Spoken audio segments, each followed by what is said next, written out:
오늘 말씀은 우리 함께 베드로후서 3장의 말씀을 묵상하도록 하겠습니다.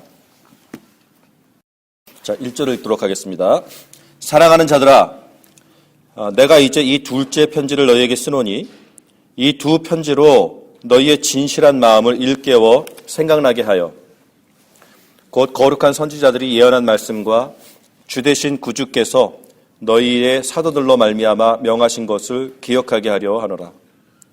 먼저 이것을 알지니 말세에 조롱하는 자들이 와서 자기의 정욕을 따라 행하며 조롱하여 이르되 주께서 강림하신다는 약속이 어디에 있느냐? 조상들이 잔 후로부터 만물이 처음 창조될 때와 같이 그냥 있다 하니 이는 하늘이 옛적부터 있는 것과 같이 것과 땅이 물에서 나와 물로 성립된 것도 하나님의 말씀으로 된 것을 그들이 일부러 잊으려 함이로다. 이로 말미암아 그때에 세상은 물이 넘침으로 멸망하였으되 이제 하늘과 땅은 그 동일한 말씀으로 불사르기 위하여 보호하신 바 되어 경건하지 아니한 사람들의 심판과 멸망의 날까지 보존하여 두신 것이라. 사랑하는 자들아, 주께는 하루가 1000년 같고 1000년이 하루 같다는 이 한 가지를 잊지 말라. 주의 약속은 어떤 이들의 더디다고 생각하는 것 같이 더딘 것이 아니라 오직 주께서는 너희를 대하여 오래 참으사 아무도 멸망하지 아니하고 다 회개하기에 이르기를 원하시느니라. 그러나 주의 날이 도둑같이 오리니 그 날에는 하늘이 큰 소리로 떠나가고 물질이 뜨거운 불에 풀어지고 땅과 그 중에 있는 모든 일이 드러나리로다. 이 모든 것이 이렇게 풀어지리니 너희가 어떠한 사람이 되어야 마땅하냐? 거룩한 행실과 경건함으로 하나님의 날이 임하기를 바라보고 간절히 사모하라. 그날에 하늘이 불에 타서 풀어지고 물질이 뜨거운 불에 녹아지려니와 우리는 그의 약속대로 의가 있는 곳인 새 하늘과 새 땅을 바라보도다. 그러므로 사랑하는 자들아, 너희가 이것을 바라보나니 주 앞에서 점도 없고 흠도 없이 평강 가운데서 나타나기를 힘쓰라.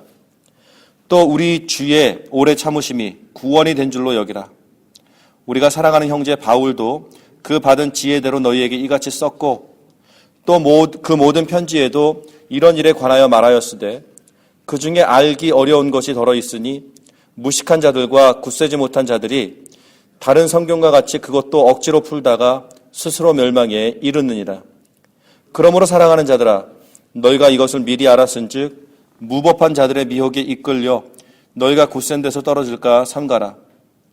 오직 우리 주 곧 구주 예수 그리스도의 은혜와 그를 아는 지식에서 자라가라. 영광이 이제와 영원한 날까지 그에게 있을지어다. 아멘. 오늘 아침에는 우리가 이렇게 베드로후서 3장 전체를 함께 좀 묵상해 보고자 합니다. 사랑하는 자들아, 내가 이제 이 둘째 편지를 너에게 쓰노니, 우리가 지금 묵상하고 있는 이것은 이제 베드로가 여러 지역에 흩어진 성도들 모두에게 보내는 이 두 번째 편지다 해서 우리가 베드로 전서, 베드로 후서라고 이름을 지었죠. 그래서 이 두 편지로 너희의 진실한 마음을 일깨워 생각나게 하여 곧 거룩한 선지자들의 예언한 말씀과 주되신 구주께서 너희의 사도들로 말미암아 명하신 것을 기억하게 하려 하노라. 이렇게 이야기하고 있지 않습니까? 베드로가 이 두 개의 편지를 쓰면서 가장 강조하는 것이 잊지 말아라라는 것이죠. 기억해라라는 것입니다. 어떤 면에서는 새로운 것들을 자꾸 연구해내고 개발해내는 것보다도 이미 선포되어진 것, 이미 알고 있는 것, 그것을 잊지 않고 그것에 거하며 그것에서 떠나가지 않는 것, 그것에 견고하게 서 있는 것, 이것이 기독교의 본질이라 우리가 생각해 볼 수가 있습니다. 그런데 그렇게 머물러 있는 것이 쉽지 않습니다. 계속해서 사람들이 머물러 있는 것을 잘 하지 못하고 이제 어떤 면에서는 그 머물러 있던 곳에서부터 자꾸 떠나는 모습들을 보게 됩니다. 어떻게 떠납니까? 그의 삶 속에서 머물러 있다가 떠나가는 모습들을 많이 보여지게 됩니다. 그때 교회의 상황은 너무나도 그 극심한 핍박 속에서 그 믿음에 타협하지 않고 그 믿음을 지키다가 순교를 당하는 이러한 극심한 핍박이 있었던 시절입니다. 그래서 예수를 믿는다라는 것은 어떠한 대가를 치러야 하는지에 대해서 잘 이해를 하고 있는 상황 속에서 그래도 기꺼이 예수를 믿고 기꺼이 어떤 그 죽는 자리로 나아가는 이러한 성도들이 참 많았었던 시대였습니다. 그때 말씀드렸죠. 오죽 그런 것들이 정말 그 서슴치 않고 기꺼이 성도들이 그랬었는가 하면 초대교회 지도자들이 성도들에게 일부러 죽을 것까지야 없겠느냐, 어떻게 말하죠? 일부러 죽는 것까지야, 그거는 그렇게 안 해도 되지 않겠느냐라고 권면할 정도로, 말릴 정도로, 죽지 말라고, 일부러 자수해서 죽지 말라고, 이렇게, 막 그것을 말릴 정도로, 성도들은 정말 예수님을 믿어 기꺼이 그 순교의 자리로 가는 것이 결코, 정말 그 머뭇거려지는 것이 아닌 기꺼이 하는, 그러한 시대에 기록된 이런 말씀입니다. 그런데 그럼에도 불구하고 그 당시에도 교회를 다니면서도 우리식으로 얘기하면 그렇죠. 어저께 말씀에서도 우리가 정말 많이 생각해 보았고 오늘 말씀에도 동일한 경고가 나오는데요. 교회를 다니면서도 자꾸 이렇게 자기가 알지 못하는 부분에서도 아는 척 하면서 그냥 함부로 이런 거 아니냐라고 그냥 뱉어버려서 오히려 그것이 하나님 앞에 정말 그 신뢰가 되고 오늘도 이 마지막 절 근처에 이런 말이 있지 않습니까? 16절에 그 무식한 자들과 굳세지 못한 자들이 다른 성경과 같이 그것을 억지로 풀다가 스스로 멸망에 이르느니라 라는 말씀이 나옵니다. 그렇습니다. 성경을 너무 과하게 해석하고 성경에 대해서 너무 아는 것 같이 행세를 하는 것, 이것은 사실상 어떤 면에서는 신령한 것이 아니라 참 어리석은 또 미숙한 사람의 모습일 수가 있습니다. 그렇습니다. 미숙할 때는 다 아는 것 같습니다. 마치 6살짜리, 7살짜리 아이들이 이렇게 얘기하면 모르는 게 없지 않습니까? 모든 걸 다 알고 있는 듯한 이야기를 합니다. 그런데 어린이 가만히 앉아서 그 아이들이 하는 이야기를 들으면 얼마나 가사롭습니까? 그냥 어린아이들이 그렇게 하면 귀엽기라도 하죠. 교회 안에서 죄송합니다만 어떤 면에서는 정말 그 뭣도 모르는 그러한 사람들이 자기는 다 아는 것처럼 이렇게 얘기를 하게 될 때에 베드로의 경고처럼 이것이 그냥 그것으로 끝나는 것이 아니라 그러다가 스스로 그렇게 억지로 풀다가 스스로 멸망에 이르느니라라고 이야기하지 않습니까? 이런 면에서 이단들이 많이 발생하게 되어지는 그러한 면도 우리가 보게 됩니다. 사실 성경에 난해한 그 표현들이 있습니다. 난해한 구절들이 있습니다. 그런데 특정 이단들은 거기에서 어떤 기독교의 아무도 알지 못하는 비밀을, 어떤 그 계시를, 어떤 신령한 것들을 자기네들만 발견했다고 주장하면서 사람들을 미혹하는 그러한 사람들이, 우리가 그 사람들을 딱 이단이라고 얘기하지 않습니까? 그렇습니다. 그냥 스스로 멸망에 이르는 것뿐만이 아니라 다른 사람들까지도 다 끌어당겨서 함께 멸망으로 그냥 다름질하는 그러한 사람들을 참 많이 보게 됩니다. 그것이 우리들에게 하는 첫 번째 경고가 됩니다. 여러분, 우리가 성경을 묵상하면서 모를 때 모른다라고 이야기할 수 있는 것도 참 용기 있는 것이고요. 그리고 모를 때 모른다라고 얘기할 때에 그것이 결코 부끄러운 것이 아니다라는 것. 사람으로서 사실 이 성경 말씀을 다 이해할 수 있다라는 것 자체가 사실은 큰 교만이며 오히려 그것이 스스로 안의 문제를 고스란히 그냥 노출시키는 거라 생각하시면 될 것입니다. 그래서 우리가 말씀을 묵상하면서 우리가 이해할 수 있는 만큼만 이해를 하고 살아가는 것도 과히 그렇게 나쁜 것이 아닙니다. 뭐 신학교 가면 대단한 줄 아십니까? 신학교 가도 역시 이렇게 난해하고 모르는 부분들에 대해서는 모르는 걸로 그냥 덮어두는 것이 가장 안전합니다. 뭐 신학교 가면은 여기에 뭐 모르는 구절들이 다 어떤 교수가 다 이렇게 알려줄 것 같죠? 뭐 그 교수는 대단합니까? 모르는 건 그냥 모르는 겁니다. 이와 같이 이 모르는 부분들에 대해서 자꾸 집중하는 것도 그런 그 성향이 있는 사람들이 있죠. 괜히 이렇게 그 기독교에서 논하면은 꼬투리를 잡는 목적으로도 너희들 이건 뭐야?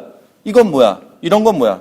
그러니까 자기도 왕년에 교회 다녀봤다라는 거죠. 그러면서 이렇게 덫을 놓는 사람들이 있습니다. 참 위험한 거죠. 이 또 하나의 부작용입니다. 성경 말씀을 가지고 덫을 놓다니요. 그러니까 덫을 놓는 사람은 자기가 꾀가 많다라는 것을 보여주는 거죠. 나는 요런 것들을 이미 고민하고 있고 내가 봤을 때 너희들은 죽었다 깨어나도 이거 대답 못할 테니까 이걸로 한번 대답해봐라 하고 이렇게 덫을 놓는 겁니다. 그렇습니다. 성경을 그런 잘못된 용도로 사용하는 것, 이것 또한 정말 스스로가 마치 어른 앞에 앉아있는 5살, 6살짜리의 꼬마의 그런 어리석은 모습을 노출시키는 것입니다. 당대의 철학자들도 마찬가지입니다.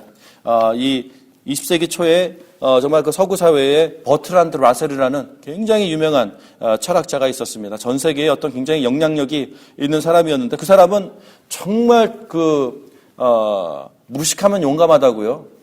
철학자면 다 합니까? 책을 썼습니다. 자기가 왜 크리스찬이 아닌지. 책 제목이 그거예요. 내가 왜 크리스찬이 아닌지. Why I am not a Christian. 책을 딱 써놨어요. 근데 책을 읽어보면 너무나도 가사로운, 너무나도 유치한 이유로 이것 때문에 자기는 예수를 믿을 수가 없다라고 얘기하는 것입니다. 당대의 철학자면 뭐 합니까? 너무나도 어리석고, 오히려 정말, 우리가 이 사람의 사상을 과연 배워야 될까? 라는 어떤 머뭇거림이, 의구심이 오히려 그냥 생길 정도로 그런 사람을 향한 존경심이 사라지게 되는 그러한 스스로를 그냥 이렇게 깎아내리는 이런 실수들을 사람들이 범하는 이유는 무엇일까요? 스스로 좀 아는 것 같다라고 여겨지는 것이 얼마나 사실 다른 사람들 보기에도 민망하고 스스로도 그런 말 차라리 안 했으면 상당히 존경을 받을 만한 위치에 있는 사람들이 괜히 이거를 해가지고 이번 선거 때도 그랬죠. 이번 선거 때의 수상 야당 노동당 수상 괜히 한마디 하면서 이 성경에 이런 말이 있다. 얼마나 무식이 전세상으로 드러나는지. 그 아리스토텔이라는 철학자가 한 얘기를 자기는 성경에서 한 말이라고 딱 발췌해서 인터뷰 때 해버리니까 바로 선거에서 낙선되잖아요. 이 무식이 드러나는 거, 유식한 척하는 게 참 이게 위험한 겁니다. 그래서 우리가 오늘도 한편으로는 정말 하나님 앞에서 모두가 다 학생입니다. 어떻게 학생이 배우고자 하는 내용을 다 알 수 있겠습니까? 모를 때에 난 잘 모르겠습니다. 라고 넘어갈 줄 아는 이것도 참 성숙함입니다. 그게 어떤 면에서는 굉장히 참 신앙이 깊은 사람의 모습입니다. 그래서 사실 저 또한 그것을 많이 좀 실천하려고 노력합니다. 어떤 사석에서 아니면 일반 자리에서 이렇게 이제 성도들끼리 막 얘기하면서 목사님은 어떻게 생각하세요? 이렇게 물어보는 경우가 참 많이 있지 않겠습니까? 그럴 때는 한편으로는 나름 어떤 면에서는 참 설명해 주고 싶은 부분들도 있습니다. 어떤 면에서는 참 연구를 많이 하게 되어지는 삶을 살아오다 보니까 어떤 면에서는 그거는 이렇고 이런 겁니다 라고 이렇게 얘기해 주고 싶은 부분들도 있지만 사석에서 굳이 그것이 신앙생활의 어떤 치명적인 결정적인 그런 부분이 아니라 어떤 면에서 그냥 신변잡기 등의 어떤 그냥 별로 이렇게 중심적인 내용이 아닌 것 같은 것들에 대해서는 저도 그냥 허허 웃으면서 나도 잘 모르겠어요 라고 그냥 하고 그냥 넘어갑니다. 그것이 어떤 직무유기 회피하려고 하는 것이 아니라 그 정도의 수준으로는 이 사람들이 지금 성경을 가지고 말장난을 하고 있는데 거기에 내가 섞여야 되나 하고 있는 어떤 자존심이 있다라는 거죠. 어떤 면에서는요.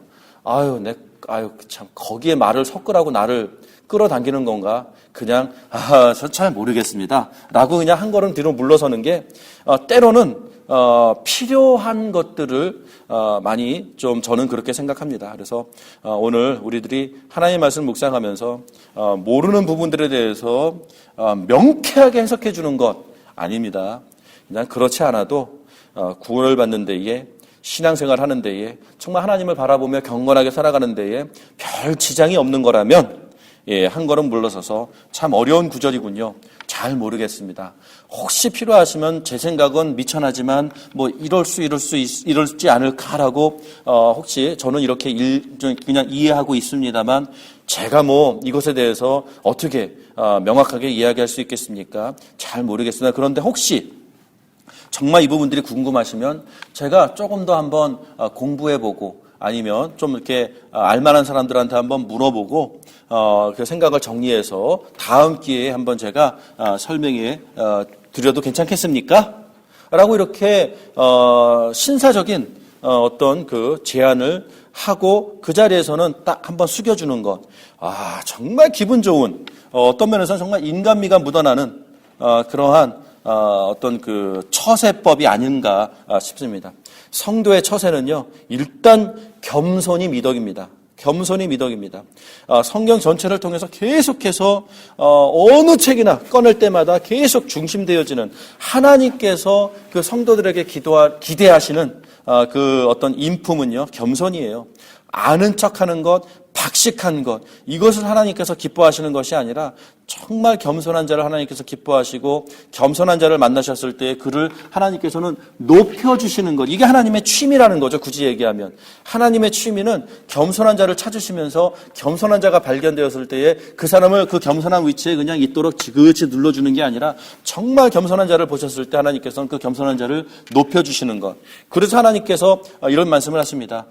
정말 하나님 앞에서 자기를 낮추는 자를 하나님께서는 높이신다라는 그런 말씀들을 해주시는 이유가 바로 거기에 있는 겁니다. 그래서 오늘도 우리가 이 말씀을 묵상하면서 참 어려운 부분과 난해한 부분들에 대해서 겸손히 한번 이렇게 숙여줄 줄 아는 그러한 이것이 사실 성숙함입니다 라는 말씀으로 우리들에게 서로에게 정말 권면해 드립니다. 두 번째는 어저께부터 묵상된 그러니까 2장 후반부서부터 나온 그 구절들이죠. 교회를 다니면서 교회 안에서 신앙을 가지고 경건하게 살아가는 것이 아니라 교회 안에서도 제대로 믿지 않고 그러나 제대로 믿지 않으면서도 입으로만 굉장히 막 판단하고 이렇게 답을 내리고 하고 있는 그런 모습. 그러면서 세상에서는 굳이 이 사람이 믿는 사람인지 아닌지에 대해서 별로 구별이 되지 않을 정도로 정말 세상에서도 세상의 방식대로 충실히 살아가는 충분히 그냥 갈등을 피하지 않고 갈등을 조성하며 공격적이며 기타 등등의 어떤 방법대로 살아가는 사람들을 향한 경고가 있지 않았었습니까? 너무나도 정말 그 강렬하게 어저께 우리가 그 묵상하면서도 깜짝깜짝 놀랐었던 베드로의 표현들 있죠. 그런 사람들을 향해서 점이다, 그냥 때다, 돼지다, 그냥 토한 걸 다시 먹는 개다, 막 이런 식의 오늘날 그 예를 들어서 어느 욕쟁이 목사님도 이 강단에서 그렇게까지 강한 어조로 뱉어내지 못할 정도의 굉장히 강한 표현들을 쓰면서 이 교회 안에서 그렇게 살아가는 사람들을 향한 어떤 신랄한 비판과 정죄의 언어들을 우리가 보았는데요. 오늘도 이어져서 잠깐 오늘 이 3장의 말씀을 통해서 놓치지 말아야 되는 것이 재림 아니겠습니까? 예수님께서 다시 오신다라는 것, 끝날의 심판이 분명히 정해졌다라는 것. 그런데 사람들은 4절에 이런 얘기를 하죠. 조롱한다라는 거죠. 그런 약속이 어디 있느냐? 조상들이 잔후로부터 만물이 처음 창조될 때와 같이 그냥 있지 않느냐? 그냥 있지 않느냐? 이렇게. 그런데 그렇게 논쟁하는 사람들, 그렇게 따지는 사람들의 이유가 어디에 있습니까? 3절입니다. 자기의 정욕을 따라 살아가는 사람들. 그렇습니다. 인생은요, 자기를 정당화하는 것, 이게 사람들의 신념이 됩니다. 자기를 정당화하는 것. 그래서 성경을 사용하는 사람들 중에서도 많은 경우에 교회 안에서도 어떤 자기를 정당화하기 위해서 성경을 사용하는 사람들이 많이 있다라는 것. 교회 바깥에서도 자기가 안 믿는 이유를 오히려 성경을 사용해서 정당화시키려고 하는 것. 저는 아직도 기억이 납니다. 초등학교 4학년 때인가요? 우리 동네에 아주 친한 형이 있었는데, 형이라고 해서 공장에서 일하는 형이니까 나이가 많으신 분이겠죠. 제가 그때 초등학교 5학년 4학년 때였으니까. 근데 제 머리를 쓰다듬어 주면서, 저는 그때 이제 교회를 다녔으니까 제 머리를 쓰다듬어 주면서, 성조야, 내가 왜 교회 안 다니는 줄 아느냐? 왜요? 야, 내가 보니까 나는 십계명을 지킬 수가 없어서 차라리 그냥 교회를 안 다닌다. 어린애가 들었을 때 고기가 끄덕여지는 것 같더라고. 아, 그러세요. 예. 우리들도 혹시 이러한 말도 안 되는 핑계를 가지고 자기가 왜 믿지 않는지를 정당화시키는 삶을 살아가고 있는 사람들이 있습니까? 주변에 많이 보지 않습니까? 그런데 거기서 발견이 되어지는 건 무엇이냐면 이거 때문에 안 믿겠다라고 얘기하는 것이 아니라 사실은 인생을 살아보니까 아니더라고요. 안 믿기로 작정을 하고 그 다음에 사람들과 얘기할 때 내가 왜 안 믿는지에 대해서 나름대로 수준 있게 교양 있게 말하려고 이렇게 만들어내는 여러 가지 변명거리들이 있었다라는 거예요. 그래서 목회를 하면서 보니까 그렇습니까? 하면서 이런 부분을 설명을 해줘요. 성경은 그게 아니라 사실 잘못 이해한 겁니다. 이겁니다. 그런데 그렇게 설명을 해줬다고 해서 아, 그렇습니까? 그러면 내가 내일부터는 당장 예수님 믿겠습니다. 나 이런 사람 한 명도 못 봤어요. 그걸 설명해주면 가만히 있다가 또 그러면 또 이건 왜 그래요? 그거 설명해주면 또 그건 왜 그래요? 이런 식으로 가만히 보면은 안 믿기로 작정을 하고 그것에 대한 핑계거리들이 굉장히 많이 만들어져서 살아가는 이런 모습들을 보게 된다라는 것입니다. 맞습니까? 글쎄요. 그래서 오늘도 이거죠. 자기가 어쨌든 간에 정당하지 못한 삶, 어떤 면에서는 어떤 성경에서 말할 때 의롭지 못한 삶을 본인이 추구하면서 살아가고 있으니까 그렇게 살아가고 있으면서 이쪽을 향해서 내가 왜 이렇게 살아가고 있는지를 아느냐. 다 너희들이 거짓말쟁이고 너희들이 말도 안 되는 거고 난 그걸 믿지. 이런 식으로 어떤 정당화시키는 이런 것들이요. 그래서 우리가 얘기하는 이 세상에서 예를 들어서 20세기에 가장 좋지 않은 영향을 끼친 사람들, 킨제이 리포트, 성에 대한 연구다. 근데 킨제이 리포트를 쓴 사람들의 삶을 보게 되면 또 그 사람들이 무슨 표본으로 연구를 해서 이 세상 사람들에게 그래서 성관계는 이렇게 해야 되는 거고 이런 것들에 대해서 성에 대해서 이렇게 했을 때에 그것에 대한 영향을 받아서 온 시대적으로 굉장히 성적인 개방의 시대가 열렸는데 알고 보니까 그 사람들의 엉뚱한 의도가 있었고 그 사람들의 연구 보고 또 연구를 했었던 대상들이 우리가 생각했을 때 납득이 갈 수 없는 엉뚱한 표본들을 가지고 그런 연구를 해놓고서는 이제 그것에 대해서 온 세상이 얼씨구나 하고 받아들여서 너무나도 문란하게 살아가는 것을 그대로 정당화시켰던 이제 여기에 또 그 부채질을 했었던 사회학, 인류학 그 학자인 그 마가렛 미드라, 죄송합니다. 오늘 하여튼 논리적으로 너무 깊게 들어갈 수도 있는 거라고 생각이 들어지지만 세상 사람들이요, 자기가 엉뚱하게 살아가고 있는 이 삶을 정당하게 하기 위해서 학계에 학술을 던지고요.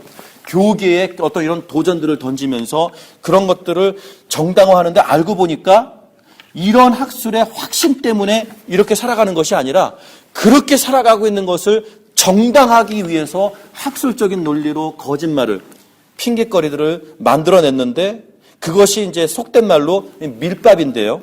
이 세상 사람들이 자기네도 똑같이 그렇게 살아가는데 한쪽에서 그렇게 살아가는 이유가 학술적으로 이것 때문이다라고 얘기하니까 이게 너무 정당화가 되는 거잖아요. 그러니까 맞구나, 그거구나, 그것 때문에 우리가 이렇게 살아가는 거구나.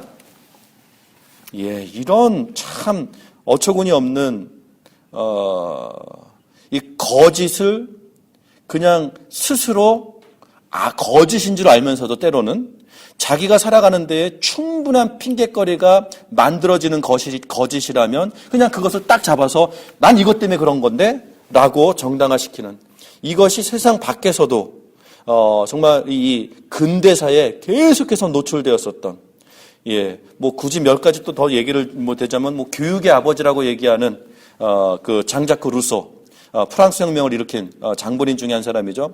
교육의 아버지. 어린아이들은 정말 교육을 시켜서 세상의 미래, 세상의 밝음, 정말 세상을 변화시키는 데에 우리는 충분히 어떤 아이더라도 교육을 통해서 이 아이를 만들어낼 수 있다라고 계속해서 이 사람에 의해서 어떤 그 학교 제도가, 교육 제도가 이제 근대사에 만들어졌는데 이 사람의 인생은 무엇이었습니까? 이 사람은 이미 많은 그러니까 한국식으로 굳이 그 비하시켜서 얘기한다면 첩지를 굉장히 많이 했고 그 첩지를 통해서 굉장히 많은 사생아들을 출생시켰는데 이 사생아들이 태어날 때마다 이 사생아들에게 이름도 지어주지 않고 그냥 갖다 버렸었던 아버지로서는 너무나도 자격이 없는 인생을 살아간 사람이 바깥으로는 아이들은 교육을 통해서 인생을 개조하고 뭐 세상을 바꿔낼 수 있다라고 얘기하면서 세상의 교육 제도를 만들었다라는 것. 엄청난 모순이 아니겠습니까?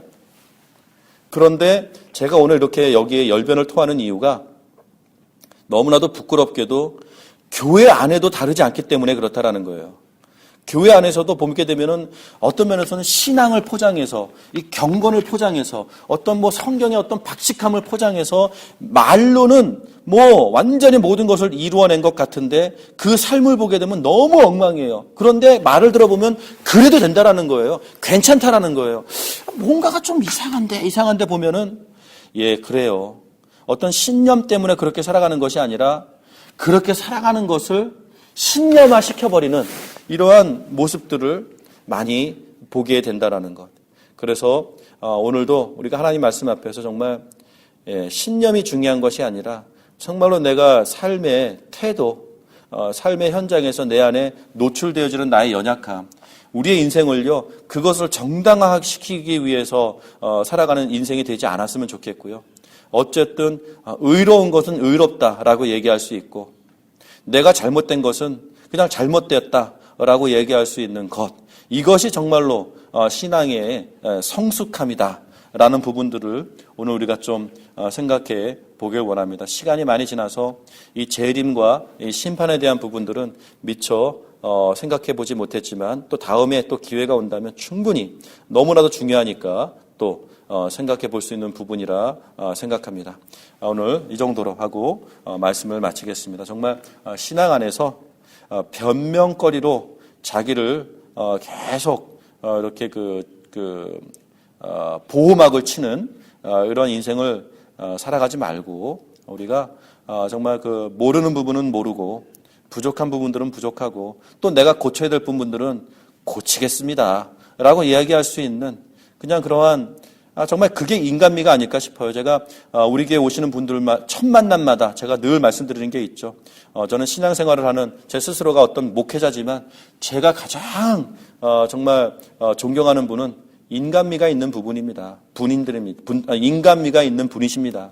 그냥 성경 안다고 거룩하다고 경건하다고 계속 다른 사람들 정죄하고 가르치려고만 하고 막 너무나도 그냥 경건이 그 사람을 망가뜨려 버린 것 같은 이런 사람들은 교회 안에서도 제가 목회자지만 너무 부담되고 참 대하기 힘듭니다. 오히려 신앙이 조금 부족할지라도 정말 그냥 인간미 그대로 그냥 그 인간이 아름다운 사람, 인간이 그냥 정직한 사람, 그냥 인간이 그냥 그 모습 그대로를 그냥 너무 막 이렇게 이상한 걸로 막 보호막을 치는 것이 아니라 그냥 연약하면 연약한 대로 그냥 노출하면서 그냥 더불어 살아가는 것.